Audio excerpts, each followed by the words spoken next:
Pada modul 1 mata kuliah PTK itu membahas tentang hakikat PTK. Di dalamnya itu tentang apakah PTK itu, bagaimana karakteristik PTK, posisi PTK, kemudian mengapa guru harus melakukan PTK, perbedaan PTK dengan penelitian kelas non PTK, dan perbedaan PTK dengan penelitian formal yang lain.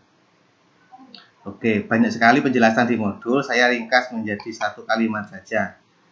PTK adalah penelitian yang dilakukan oleh guru di kelasnya melalui refleksi diri untuk memperbaiki kinerjanya dalam rangka meningkatkan hasil belajar siswa. Ada beberapa kata kunci yang saya garis bawahi ya. Pertama, penelitian yang dilakukan oleh guru. Nah, ini nanti menjadi perbedaan dengan penelitian yang lain. Jadi, yang melakukan PTK itu bukan orang lain atau mahasiswa atau apa, tapi gurunya itu sendiri. Ketika kalian misalnya mengajar guru kelas 4, berarti ya guru kelas 4 itu menjadi peneliti sekaligus gurunya. Kemudian di kelasnya, jadi namanya PTK, penelitian kelas ya, terjadi di dalam kelas, bukan di luar kelas atau pengembangan. Misalnya kegiatan ekstrakurikuler, kemudian kokurikuler itu tidak menjadi objek dari PTK. Untuk melakukan refleksi diri itu kan menilai diri sendiri. Kekurangan saya apa ketika mengajar, kelebihannya apa, kekurangan itu nanti diperbaiki lagi, diterapkan lagi, dan seterusnya, sampai tujuannya untuk memperbaiki kinerja kita dalam mengajar. Ending dari seluruh yang kita lakukan itu, endingnya adalah untuk meningkatkan hasil belajar siswa. Jadi minimal ketika kita sudah tahu seperti apa PTK, kemudian apa itu, bagaimana langkah-langkahnya, kita harus punya bayangan nanti saya itu ketika menerapkan PTK adalah bentuk PKB sebagai tugas akhir. Judulnya apa, tentang apa, itu nanti endingnya di situ. Ya. Istilah-istilah lain terkait dengan PTK mungkin yang belum ada di modul. Ada PTS ya, ada PTKP, ada PTBK. Nah, ini mirip-mirip. Kalau PTK itu dilakukan oleh guru kepada siswanya. Kalau PTS, penelitian tindakan sekolah, itu dilakukan oleh kepala sekolah kepada guru-gurunya. Jadi objeknya guru-gurunya. Kalau PTKP itu penelitian tindakan kepengawasan dilakukan oleh pengawas, biasanya di kecamatan ya, itu kepada para kepala sekolah dan guru-guru yang diawasinya, yang dibinanya. Ada PTBK, penelitian tindakan bimbingan dan konseling, itu dilakukan oleh guru BK. Karena di SD tidak ada guru BK secara terpisah, maka tidak ada PTBK. Karena guru BK-nya di SD itu ya guru kelasnya itu sendiri. Oke. Selanjutnya karakteristik PTK. Yang pertama, sumber masalahnya itu berasal dari kerisauan guru akan kinerjanya. Nah, ini. Masalahnya itu bukan dari orang lain, bukan dari kelas lain, tapi ya dari kelasnya kita sendiri berdasarkan kerisauan kita sendiri sebagai guru. Kenapa saya sudah mengajar begini ternyata hasilnya kok tidak seperti yang diharapkan misalnya. Sudah membuat RPP yang baik tapi hasilnya kurang baik. Dan berarti itu kerisauan. Ada apa ini? Oleh karena itu diteliti, mencari sebabnya untuk memperbaiki atau dan menghindari terjadinya sebab-sebab itu. Karakteristik yang lain dari aspek peneliti, guru sebagai pelaku yang terlibat langsung. Tadi itu sudah saya sampaikan. Peneliti PTK itu ya gurunya itu sendiri. Kemudian tempatnya pasti di kelasnya sendiri juga. Kemudian metode penelitiannya bersifat refleksi diri. Jadi tidak seperti penelitian formal yang lain. Nah, pasti semuanya ini kan pernah membuat skripsi. Itu kan kaku kalau dalam skripsi. Metode penelitiannya harus seperti ini, misalnya kualitatif, harus studi kasus, ada analisis misalnya kondensasi data, display data, dan seterusnya, itu kaku sekali. Dalam PTK tidak seperti itu. Agak longgar namun tetap mengikuti kaidah-kaidah penelitian. Jadi PTK ini dalam aspek metode penelitian tidak termasuk kualitatif, juga tidak termasuk kuantitatif, jadi berdiri sendiri. Karena di dalam laporan PTK nanti itu gabungan, ada kuantitatifnya, itu sedikit, hanya persentase, kemudian rata-rata gitu. Tapi penjelasan deskriptifnya itu menggunakan kualitatif, jadi tidak bisa dikatakan sebagai kual atau kuan, tapi ya PTK, penelitian action research namanya. Tujuannya untuk memperbaiki kinerja guru. Nah, ini yang paling penting, perbedaan antara PTK dengan penelitian kelas non PTK. Peneliti, kalau PTK guru, kalau penelitian non PTK orang dari luar mengamati guru yang sedang mengajar. Kalau PTK, guru mengajar sambil meneliti. Perencana penelitiannya, guru dibantu guru lain, dibantu orang lain, biasanya sebagai observer, misalnya teman sejawat atau kepala sekolah ini. Kalau penelitian yang lain itu dibuat oleh peneliti sendiri dari luar. Munculnya masalah kalau PTK dari guru yang mengajar di kelas itu sendiri, diteliti sendiri, dan direfleksi sendiri. Kalau penelitian yang lain murni semuanya orang luar. Ciri utama PTK itu tindakan perbaikan yang berulang. Jadi nanti ada siklus 1, siklus 2, bahkan nanti sampai siklus 3. Melakukan tindakan yang berulang tujuannya untuk memperbaiki kinerjanya. Siklus 1 kelemahannya apa, diperbaiki siklus 2. Siklus 2 kelemahannya diperbaiki di siklus 3. Begitu PTK. Kalau penelitian non PTK belum tentu ada tindakan per siklus. Jadi selesai penelitian sudah selesai, seperti skripsi itu. Peran guru di situ, guru merangkap sebagai peneliti. Kalau penelitian non PTK, guru itu sebagai objek yang diteliti. Misalnya orang lain meneliti kita, jadi seperti itu. Tempatnya sama-sama di kelas. Proses pengumpulan datanya, kalau PTK, guru plus orang lain, ini artinya guru lain sebagai teman sejawat yang membantu PTK itu, penerapan PTK itu. Kalau non PTK, proses pengumpulan data dilakukan murni oleh peneliti sendiri. Hasil PTK langsung bisa dimanfaatkan oleh guru di kelas. Kalau penelitian lain belum tentu bisa diterapkan di kelas. Nah, PTK perbedaannya dengan penelitian formal. Nah, tadi itu motivasinya tindakan atau action. Karena itu disebut action research PTK itu. Kalau penelitian formal tujuannya untuk mencari kebenaran, hanya menguji teori atau mengembangkan teori. Kalau penelitian formal.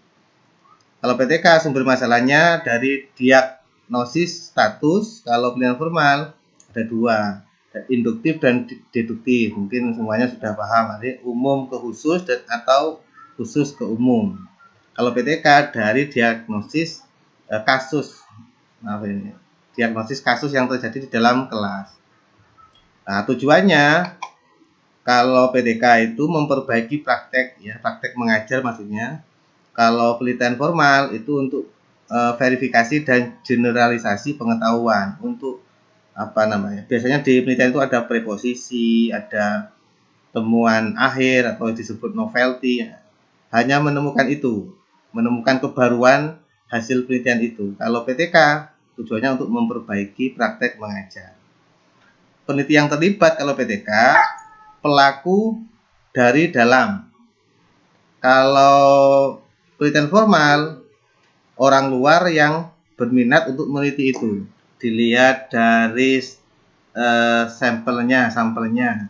Kalau PTK itu kasus khusus, jadi tidak ada sampel di situ. Sampelnya nanti itu seluruh siswa yang kalian ajar. Misalnya guru kelas 4, jadi seluruh siswa di kelas 4 itu tidak dipilih sebagian, tapi semuanya.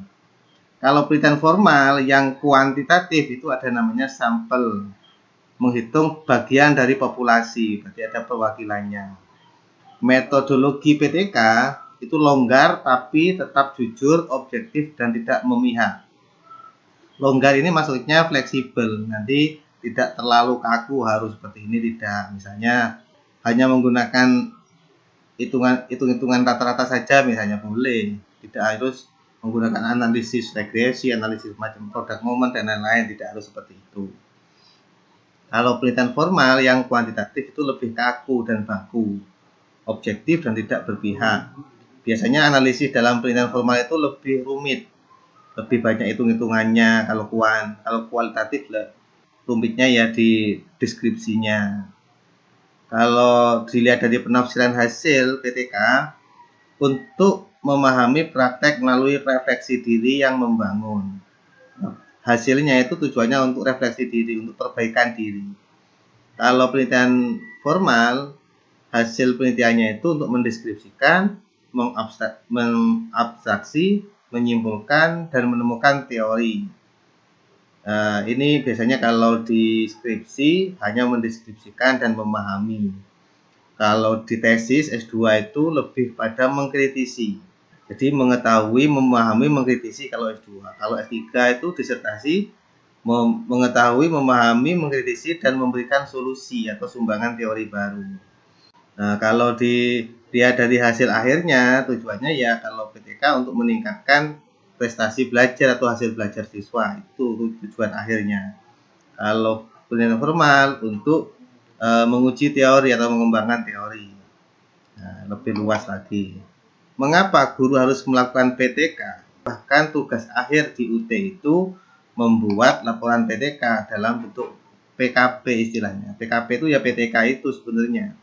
Tujuannya yang pertama untuk profesionalisme. Guru mempunyai otonomi untuk menilai kinerjanya sendiri sebelum dinilai orang lain atau kepala sekolah atau pengawas. Guru juga sebaiknya menilai diri sendiri dulu. Itu yang paling penting sebenarnya. Kemudian praktek di kelas. Tujuannya terkait dengan praktek di kelas, guru sebagai orang yang paling tahu situasi kelasnya dan interaksi guru siswa di kelas bersifat unik. Artinya yang tahu kondisi yang sebenarnya, misalnya si A, si B, si C, siswanya itu kelebihan kekurangannya apa ya gurunya sendiri, bukan guru lain malah atau orang lain di luar sekolah. Itu jelas kurang valid. Yang tahu betul ya guru yang mengajar di kelas itu sendiri. Oleh karena itu, karena gurunya yang tahu, akhirnya guru itu yang akan memberikan tindakan yang paling tepat terkait dengan masalah yang dialami oleh siswanya. Kontrol sosial terhadap guru. Keterlibatan guru dalam berbagai kegiatan inovatif dan pengembangan menuntut guru mampu meneliti kelasnya. Jadi contoh begini, di dalam kalau yang sudah PNS itu malah diwajibkan untuk membuat PKB pengembangan keprofesian berkelanjutan. Itu diantaranya itu adalah publikasi ilmiah. Publikasi ilmiah itu diantaranya adalah membuat PTK. Nah, nanti kalau yang PNS untuk kenaikan pangkat itu wajib membuat PTK yang diseminarkan kemudian diajukan sebagai angka kredit pengembangan keprofesian berkelanjutan. Yang terakhir, kemanfaatan penelitian pendidikan. Hasil PTK itu, hasil penelitian tradisional belum tentu dapat diterapkan dalam pembelajaran. Jadi meskipun kalian belajar di bangku perguruan tinggi, di situ kan dipelajari strategi pembelajaran, media pembelajaran, dan lain-lain, hasil perkuliahan itu belum tentu ideal atau pasti bisa menyelesaikan masalah di kelas, karena variasi atau kelas yang kalian ajar itu sangat variatif sekali.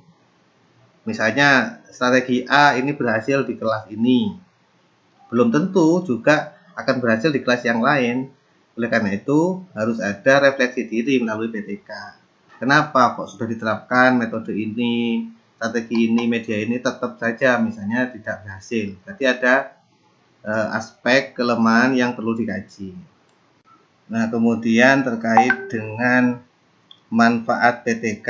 PTK itu manfaatnya pertama bagi guru, bagi siswa, dan bagi sekolah. Bagi guru untuk memperbaiki kinerjanya atau memperbaiki pembelajarannya. Kemudian sebagai sarana pengembangan profesionalisme guru. Kemudian untuk membuatnya percaya diri, karena ketika guru itu tahu kelemahannya, kemudian diperbaiki, akhirnya dia menjadi percaya diri. Kemudian guru telah berperan aktif mengembangkan pengetahuan dan keterampilan sendiri. Sedangkan manfaat bagi peningkatan PBM atau prestasi siswa itu untuk memperbaiki proses belajar mengajar itu, sehingga tujuannya untuk meningkatkan hasil belajar siswa, kemudian dapat dijadikan sebagai model bagi siswa. Misalnya model pembelajaran atau strategi yang diterapkan pada pembelajaran ini dapat mengatasi masalah ini, itu dapat dijadikan model dan bisa diulangi ketika terjadi masalah yang seperti itu. Kemudian bagi sekolah menjadi berkembang atau meningkat kemajuan kompetensi dan kinerja para gurunya yang melaksanakan PTK, karena profesionalisme itu adalah proses, tidak ada seluruh guru tidak ada yang profesional penuh, itu tidak ada, karena semakin guru selalu berusaha merefleksi diri dan memperbaiki diri, maka itu disebut profesional. Kemudian yang selanjutnya bagi sekolah untuk meningkatkan citra sekolah, karena kalau prestasi siswanya terus meningkat, citra sekolah di masyarakat pun juga akan baik. Maka implikasinya ya banyak sekali, bisa siswanya semakin banyak, kemudian mengikuti kompetisi juga bisa berprestasi dan lain-lain. Kemudian keterbatasan PTK itu yang pertama, keterbatasan aspek validasi data. Karena di dalam PTK adanya kelonggaran metodologi, ya, metodologi itu kan diserahkan pada refleksi diri guru. Kadang validitas itu adalah kebenaran datanya. Karena itu ya guru sendiri yang meneliti, guru sendiri yang sebagai pengajar, itu kadang ada subjektivitas yang muncul di situ. Refleksi diri ini adalah penilaian guru sendiri. Kadang itu dilakukan validitas datanya. Oleh karena itu sebaiknya guru juga dibantu oleh teman sejawat yang lain, misalnya guru seniornya atau kepala sekolahnya. Terus keterbatasan PTK yang lain adalah generalisasi.